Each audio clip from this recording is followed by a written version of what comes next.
My name is Claire. My student number is S05422101. I'm sophomore, major in Chinese. The topic of the speech is a small vacuum cleaner and other magical city designs. The speaker name is Daan Roosegaarde.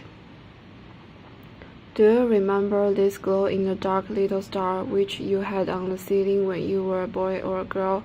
Yes, it is light. It is pure light. I think I stared at them way too long when I was 5 years old. You know, it is so beautiful. No energy bill, no maintenance. It is there. So 2 years ago, we went back to the lab, making it more durable, more light emitted, with the experts.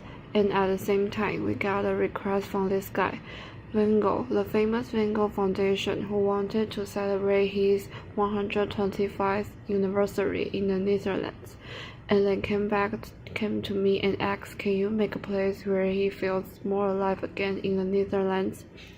And I like the question a lot. So in a way, we sort of started to connect these two different words. This is how my brain works, by the way. Laughter. I would love to keep on doing this for an hour, but okay. Laughter.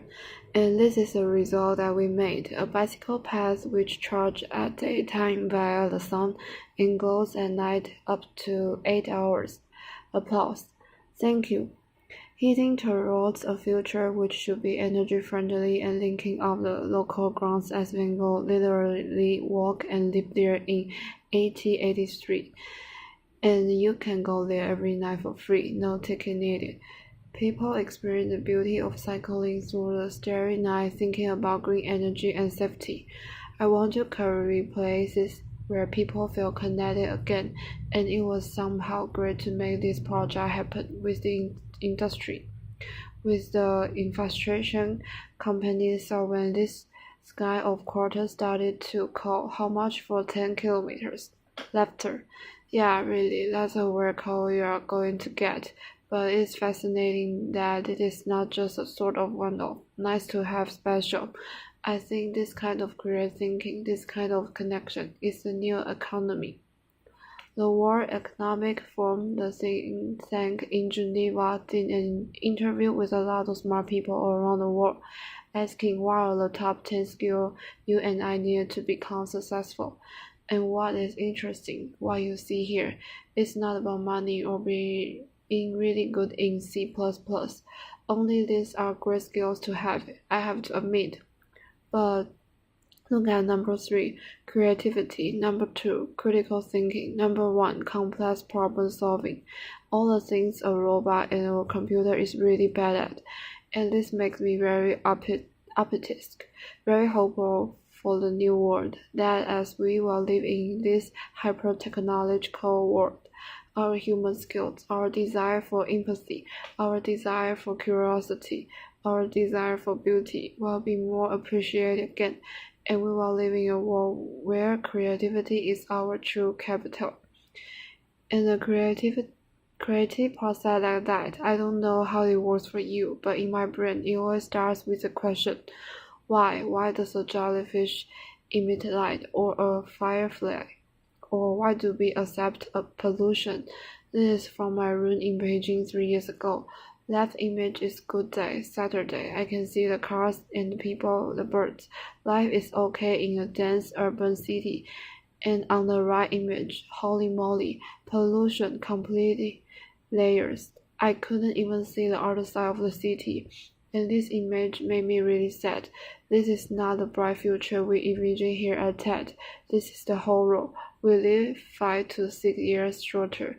Children have lung cancer when they are 6 years old. And so in a weird, beautiful way, I, at that moment, became inspired by Beijing smog. And the governments all around the world are fighting their war on smoke, but I wanted to make something within the now. So we decided to build the largest small vacuum cleaner in the world. It sucks up polluted air, cleans it, and then releases it. And we built the first one, so it sucks up 30,000 cubic meters per hour, cleans it on the nano level. the PM2.5, PM10 particles using very little electricity and then release the clean air. So we have parks, playgrounds which are 55 to 75% more clean than the rest of the city. Applause. Yes, applause. And every month or so, it opens like a spaceship, like a marine with the well, you know that anyway. Laughter. So this is the stuff we are capturing. This is Beijing smog. This is in our lungs right now. If you live next to a highway, it's the same as 70 cigarettes per day. I really insane. Why do we say yes to that? And we had buckets of this discussing material in our studio. And on a Monday morning, we are discussing. We were like, shit, what should we do with it? Should we throw it away? Like, help. And then realize, no. Waste should not is it. Waste for the one should be food for the other. So where? Maybe show it around. Do not put this in your coffee. Laughter. And we realized that 42% is made out of carbon, and carbon, of course, under high pressure, you get diamonds. So inspired by that, we compress it for 30 minutes, cracking sound, and make smoke-free rings. Laughter. And so by sharing, yeah, really, I saw by sharing a ring, you donate 1,000 cubic meters of clean air to the city. The tower is in. Applause. I have one here. Applause. A little floating cube. I will give one to you. I'm not going to propose, don't worry. Laughter. Are we good? You can show it around. And we put this online. Kickstarter campaign called for funding, and people started to order it. But more importantly, they started to prepare it. So the finance we made with the jewelry helped us to realize to build the first tower, and that's powerful. So the activator was the embroider. And also, the feedback from the community. This is a wedding couple from India, where he proposed to her with the smoke-free ring as a sign of true beauty, as a sign of hope, and she said yes. Laughter. I love this image so much for a lot of different reasons. Laughter. And right now, the project is touring through China, actually with the support of China's central government. So the first goal is to create local clean air parks, and legs were already quite well, 55-75% more clean. And at the same time, we team up with the NGOs, with the governors, with the students, with the tech people to say, hey, what do we need to do to make a whole city smoke-free? It's about the dream of clean air. We do workshops, new ideas pop up. These are smoke-free bicycle, which I'm Dutch. Yes, I have this bicycle DNA inside me somewhere, and so it sucks up polluted air. It cleans it and releases it in the fight against the car, in the celebration of bicycle. And so right now, we are working on a sort of package deal, so to speak, where we say smoke-free towers, smoke-free rings. We go to the mayors or the governors of this world and say we can guarantee a short-term reduction of pollution between 20 and 40%. Please say here right now. Yes. Applause. Thank you. Applause. So it's all about connecting new technology with creative thinking. And if you start thinking about that, there is so much you can imagine, so much more you can do.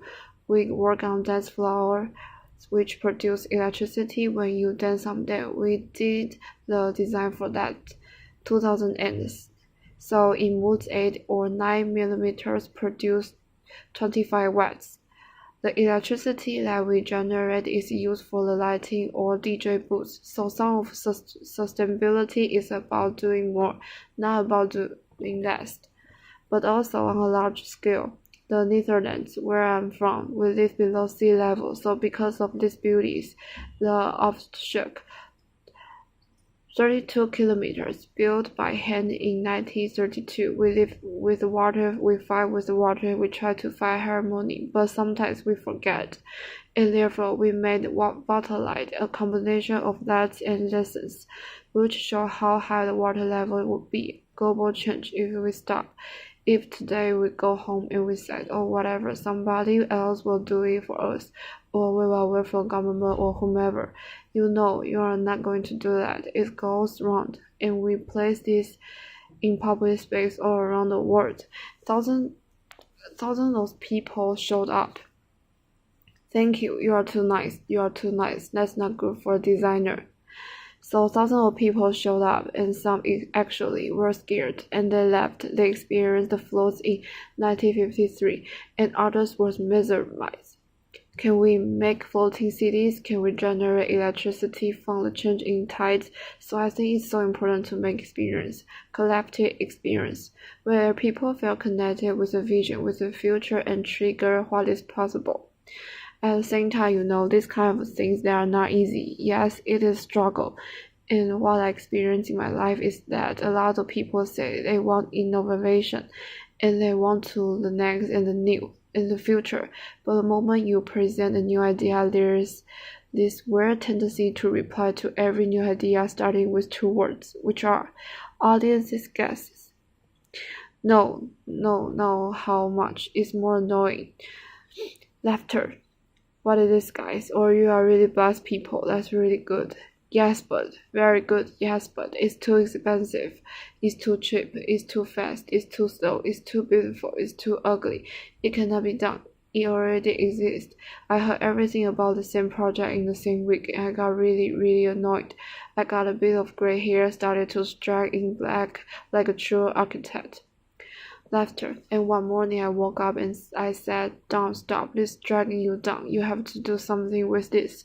You have to use this as an integrate, as a component." And so we decided to realize the famous Jasper chair. Laughter. And this is an existing chair by Forscomer, a Dutch design, but we gave it a little update, a little hack, so to speak. We place a little voice recognition element right here, so the moment you sit on the chair, you say those two horrible, creative, destructive, annoying little words. Yeah, laughter. You got it short. Laughter, but pretty intense little shock on the backside of your bottom. Applause.